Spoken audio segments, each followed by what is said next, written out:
Welcome back to Crypto's Key Conversation, man. This crypto market, although we had a lot of downside the past like half a year, a lot of negativity coming from the collapse of platforms and rug pulls and a lot of shady actors within our industry in particular. All the geopolitical things we're dealing with. You have the war, inflation, drone pound effect. There's a lot of different negative narratives that's been happening. But like when you really zoom out and look at where the crypto space is and where it's came from and where it's headed, really exciting things ahead. As we move into the end of the year 2023 and beyond, like we have regulations coming in. Hopefully they are right and just for the health and welfare of the market. We obviously have projects continuing to develop. Once those regulations and that regulatory clarity comes out, we're really going to see this market really take off, which is really exciting. And there's a video that Riz XRP had put up here with Kevin OLeary that I thought was super intriguing. And when you really listen to this, really take it to heart, because if you're this individual that's like us, like I've been here since 2017 and I've just been accumulating and collecting as much as I can, especially those projects that have utility. Like if you are that person that's literally positioning yourself and you have the ability to hodl strong and continue to accumulate, we are well positioned before this thing happens, before this thing takes off. Let's take a quick listen into this. I look at crypto not as coins or tokens. I look at it all as software. It's productivity software.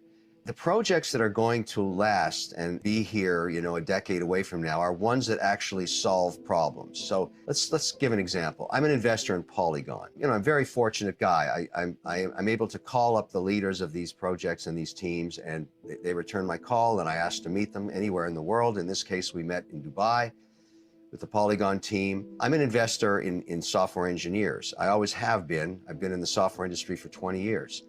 They're very, very strong. And their mandate, what they decided to do, is to try and reduce the cost by sitting on top of Ethereum and aggregating transactions. So the gas fees are a fraction of what they would be if you're doing them one at a time. I thought that was a brilliant strategy, and I made an investment in Polygon. The same with Solana, the same with Ethereum, the same with HBAR. All of these are software, and they all have different attributes. If you're investing in, for example, in Google or in Microsoft, what are you investing in? You're investing in software. Why wouldn't you invest in crypto? It's software too. And in the case of crypto, just take, for example, Circle and USDC. USDC takes a lot of pressure and reduces fees in all kinds of different ways.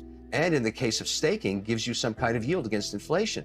So all of this to me is just software engineering, and I have a broad portfolio. I'm very familiar with the engineers involved in each of these projects. I support them. I'm an advocate for it. And the regulator is, in my view, going to eventually support these initiatives because of the tremendous economic enhancement and productivity they provide for the underlying economy. And as far as the US regulator is concerned, they have the opportunity to lead the globe in policy, whether it be stablecoin, whether it be Bitcoin, whatever it's going to be. And I don't think they want to give up that opportunity. They just want to get it right. And those of us that are waiting for their decisions are very optimistic, because you can look at this two ways. You can say, okay, the regulators are getting in the way of growth. That's one way to look at it. I don't look at it that way. I look at it saying, when the US regulator makes its policy, the floodgates of institutional and sovereign wealth are going to pour into these crypto assets. And I want to be well positioned before that happens.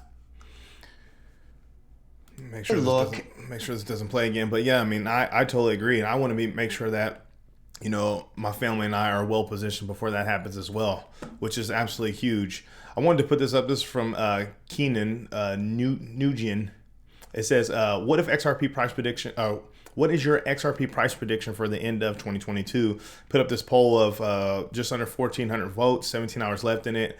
And then a majority of people are saying, well, I guess you could say almost a split from $3 to $12. So obviously different ends of the scale here.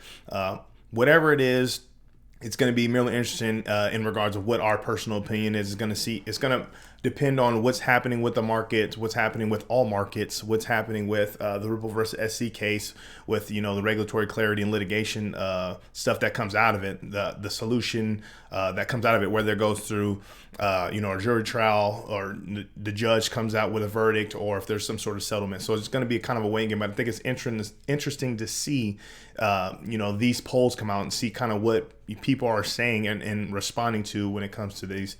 I obviously put $3, and that's just kind of my prediction, because I just don't see based on how everything's going, I just don't see it really just shooting up to $12 by the end of the year. Now, moving into 2023, it's a whole new ball game, and it's just kind of, I'm not bearish or anything on it, but I'm just kind of giving myself a more, in my version, a more realistic view of based on the numbers that were in this. But I just wanted to put it up. I thought that was interesting. James K. Fallon gave us an update here. It says the SEC opposes the iRemit and TapJet's motions to file amicus briefs, claiming the proposed briefs are improper attempts to offer evidence outside of the constraints of the discovery restrictions, the rules of evidence in this court's prior order.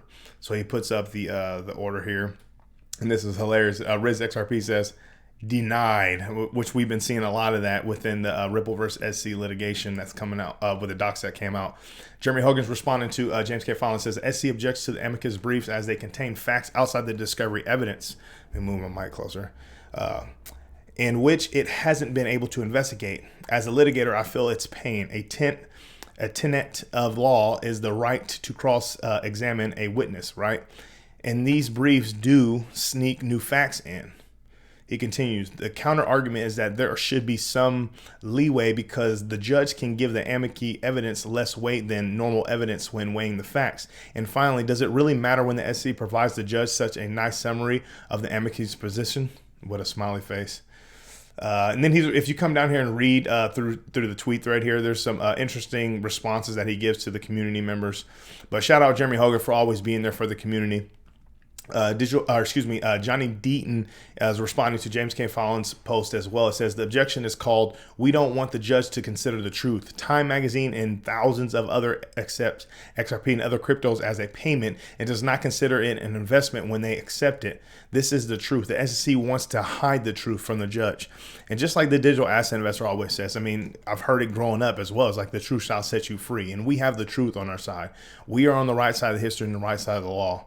And it's just kind of be a waiting game to kind of see what happens.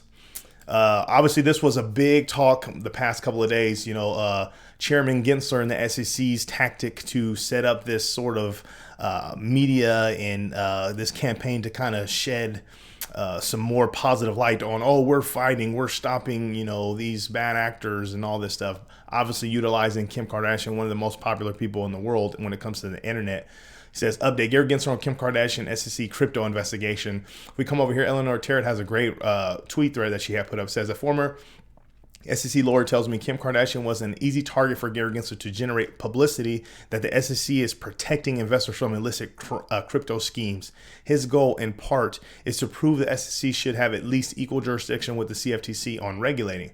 Crypto on Congress looks to determine who should be the principal regulator. This lawyer tells me the SEC is likely use Kardashian's ambitions to become a lawyer against her by paying a fine and not admitting wrongdoing. She is protecting her ability to be admitted to the California bar, which requires an applicant to have good moral character. The lawyer also says Kardashians may be used as a witness into an ongoing possible criminal investigation into Ethereum Max and its creators and promoters.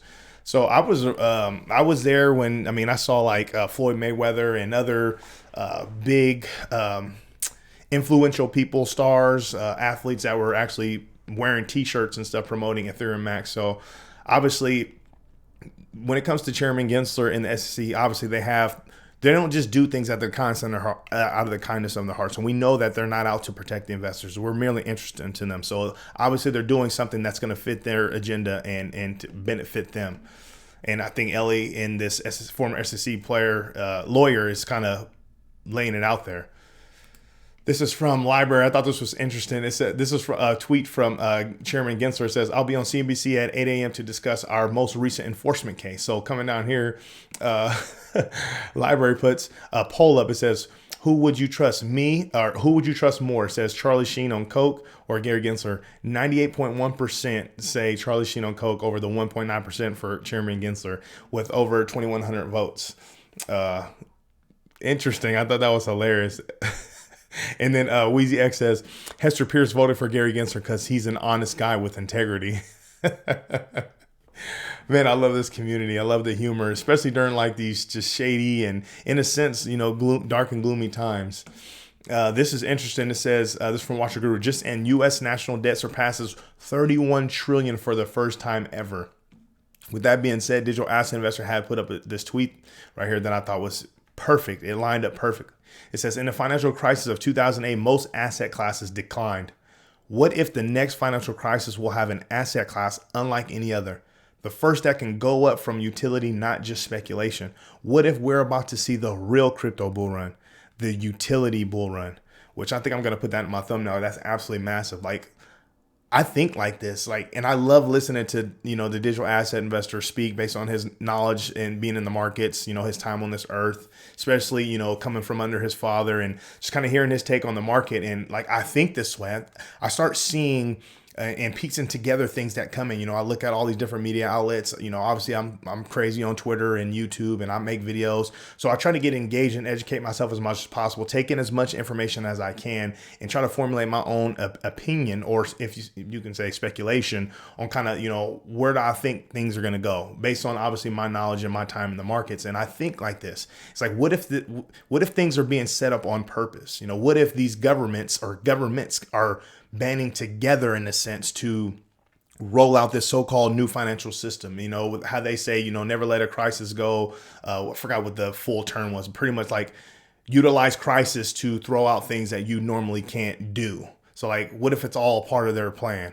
And like, what if we really are going to see the real bull run, not no speculation bull run, like solving real world problems, having true utility. And we're just like how we were saying, with Kevin OLeary here, like we're well positioned before this thing happens.